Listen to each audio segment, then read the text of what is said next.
Assalamualaikum warahmatullahi wabarakatuh. Sebelumnya, perkenalkan, nama saya Tesani Tias. Saya merupakan salah satu mahasiswi dari program studi sarjana keperawatan tingkat 1B Stikes Utama Abdi Husada Tulungagung. Dalam video kali ini, saya akan berbagi informasi, berbagi ilmu tentang bahaya dari narkoba. Tentunya kalian berpikir, kenapa saya memilih tema ini dalam video saya. Saya memilih tema ini dalam video saya karena saya sering menjumpai dengan orang-orang yang mengonsumsi narkoba, pemakai narkoba, yaitu dari kalangan remaja, bahkan anak-anak yang duduk di bangku sekolah dasar pun juga sudah ada yang mengenal apa itu narkoba, tanpa mereka sadari bahaya yang ditimbulkan dari narkoba itu sendiri. Dalam tema bahaya narkoba ini, saya akan menjelaskan 5 bab atau 5 topik. Yang pertama, apa yang dimaksud dengan narkoba itu sendiri. Yang kedua, apa sih jenis-jenis narkoba itu? Yang ketiga, bagaimana ciri-ciri orang yang menggunakan narkoba. Yang keempat, apa sih dampak yang ditimbulkan dari penyalahgunaan narkoba tersebut? Dan yang terakhir, bagaimana cara kita untuk mencegah diri kita agar kita tidak sampai terjerumus pada hal tersebut. Hal tersebut yang saya maksud adalah narkoba. Tujuan yang ingin saya sampaikan dalam video kali ini adalah agar kita tidak sampai terjerumus kepada narkoba. Karena secara perlahan, entah itu cepat atau lambat, narkoba dapat merusak diri kita, baik dari psikis maupun psikologis. Jadi, jangan sampai kita terjerumus pada narkoba, karena sekali kita mencoba, kita akan ingin terus-menerus mengetahuinya lebih dalam dan ingin terus-menerus mencobanya. Yang pertama, saya akan menjelaskan mengenai apa itu narkoba.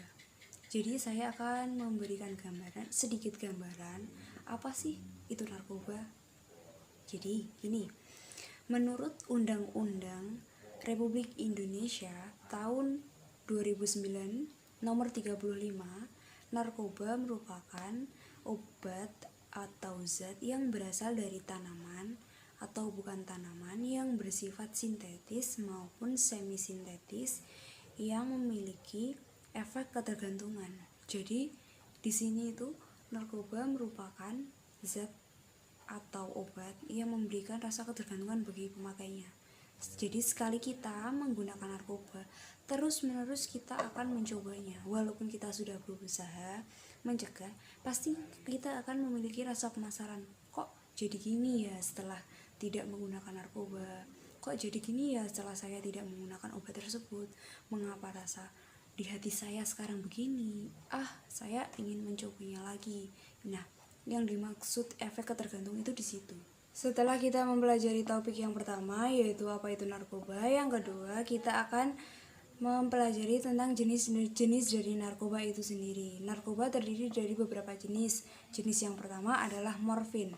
Morfin merupakan alkaloid analgesik yang terdapat pada tanaman opium, yang dapat menimbulkan efek pengurangan rasa nyeri.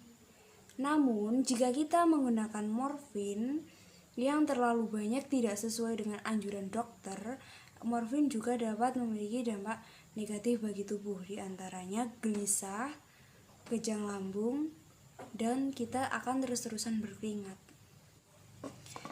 Jenis narkoba yang kedua adalah putau.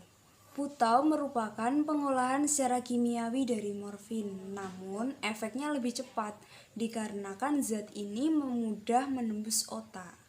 Jadi, efek yang ditimbulkan dari putau ini juga lebih berat. Di antaranya cadel, lemah otot, dan melemahnya denyut nadi. Jenis narkoba yang ketiga adalah ganja. Ganja merupakan jenis narkoba yang dapat menimbulkan efek rasa bahagia yang berlebihan. Namun, di sisi lain, ganja juga dapat menimbulkan efek gelisah dan cemas. Jenis narkoba yang keempat adalah kakoin. Kakoin merupakan jenis narkoba yang dapat memberikan efek stimulan dalam tubuh dan juga dapat mempercepat metabolisme dalam tubuh. Namun, di sisi lain, kakoin juga dapat memberikan efek negatif bagi tubuh. Beberapa contoh efek negatif bagi tubuh diantaranya menurunnya berat badan, kejang-kejang, dan paranoid.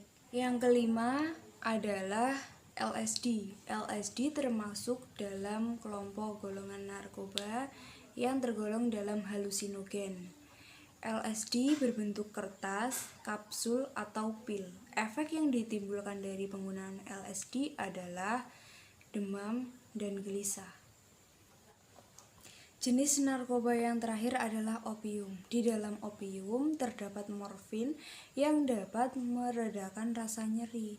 Pasti, semua narkoba memiliki dampak negatif bagi kesehatan, begitu juga opium. Walaupun memiliki dampak positif jika digunakan melebihi batas dosis dari dokter, maka opium juga dapat menimbulkan efek negatif bagi tubuh. Beberapa contoh efek negatif yang ditimbulkan opium adalah gelisah, kejang, dan luka atau iritasi kulit di bagian mulut. Setelah kita memasuki topik bahasan yang kedua, kita akan memasuki topik bahasan yang ketiga. Di sini kita akan membahas tentang bagaimana sih ciri-ciri orang yang menggunakan narkoba. Jelas, pastinya beda dengan kita yang tidak menggunakan narkoba. Ada beberapa ciri dari orang yang menggunakan narkoba, diantaranya sering depresi, tiba-tiba sakit, pilek yang tiba-tiba, mual ataupun muntah, pola makan yang tidak teratur, pola tidur yang tidak teratur, gelisah.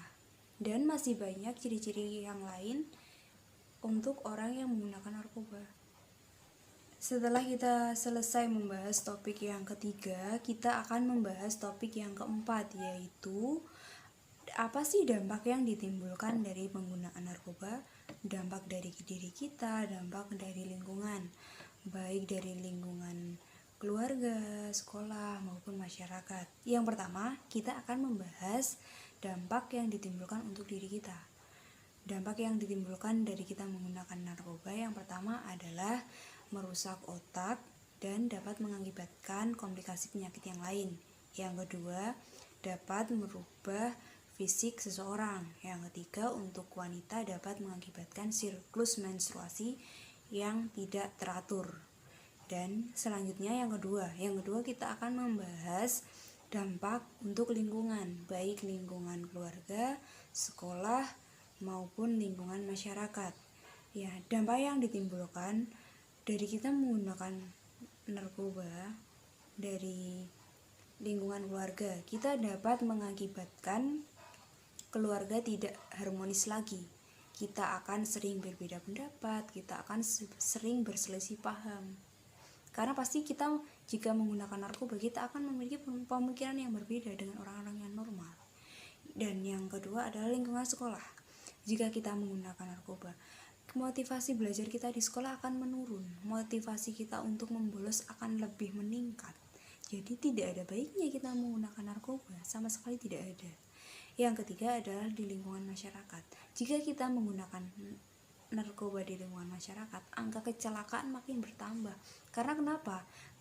Karena narkoba memberi efek yang halusinasi. Jika kita mengendarai sepeda motor, jika kita setelah menggunakan narkoba mengendarai sepeda motor, akan memicu terjadinya kecelakaan. Nah, selain itu, baik di lingkungan masyarakat juga dapat mengakibatkan ketidakharmonisan di lingkungan masyarakat. Lingkungan masyarakat yang kita tinggalin nantinya tidak akan harmonis. Bukan lingkungan keluarga saja yang tidak akan harmonis, lingkungan masyarakat juga iya. Karena mengapa? Kita ditakdirkan sebagai makhluk sosial untuk saling membantu. Jika kita menggunakan narkoba, kita akan memiliki pemikiran yang sendiri, pemikiran yang berbeda dari pemikiran masyarakat lain yang dapat menimbulkan orang ini kok gini ya. Itu juga merupakan awal dari ketidakharmonisan di lingkungan masyarakat tersebut. Di sini kita akan memasuki topik yang terakhir, yaitu topik yang kelima. Topik yang kelima ini adalah bagaimana cara kita mengatasi agar kita terhindar dari narkoba. Di sini saya membagi dalam 3 bagian. Yang pertama dari kita harus mempunyai niat untuk tidak ingin mengetahui apa sih yang dinamakan narkoba. Kalau sekedar untuk ilmu pengetahuan, oke lah, nggak apa-apa. Yang penting kita tahu bahayanya kalau jika kita mengonsumsi, jika kita menggunakannya. Selanjutnya kita harus mempertebal iman, mempertebal keyakinan. Kita harus tahu ini pergaulan mana sih yang baik buat kita di masa depan, mana sih teman-teman yang baik buat kita. Kita nggak ada maksud untuk menyuruh teman-teman untuk memilih teman, bukan, tapi kita harus mengetahui ini teman yang baik atau tidak, teman yang memberi pengaruh positif atau negatif bagi kita. Yang selanjutnya, yang kedua adalah keluarga. Sebagai orang tua diharuskan mampu memonitor anak-anaknya. Jadi orang tua itu tahu kemana sih anaknya pergi, anaknya bergaul dengan siapa. Jadi jika anak tersebut mengalami kesulitan di sini dalam artian anak tersebut salah pergaulan, orang tua bisa langsung mengingatkan. Yang ketiga adalah lingkungan. Kan kita makhluk sosial, jadi kita dituntut untuk saling membantu satu sama lain. Jadi gini, kan kita makhluk sosial, kita hidup berdampingan. Jika ada seseorang yang di lingkungan kita yang sudah terkena, bukan malah kita menjauhnya, bukan. Kita membantu dia, membawa dia ke tempat rehabilitasi untuk mendapatkan pengobatan. Selain itu, kita juga harus melakukan penyuluhan tentang apa sih bahaya dari narkoba, apa sih itu narkoba. Sekian materi yang dapat saya sampaikan dalam video kali ini. Untuk menguji pemahaman teman-teman semua, saya akan mengajukan beberapa pertanyaan. Pertanyaan yang pertama, apa yang dimaksud dengan narkoba? Pertanyaan yang kedua, dampak negatif apa yang ditimbulkan dari narkoba sejenis opium? Yang ketiga, bagaimana cara untuk menghindari agar kita tidak terjerumus pada narkoba? Demikian pertanyaan yang dapat saya sampaikan. Jika nanti teman-teman ingin menjawab dan menambahkan materi atau memberikan kritik atau saran atau yang lainnya, silahkan teman-teman tulis di kolom komentar. Terima kasih. Wassalamualaikum warahmatullahi wabarakatuh.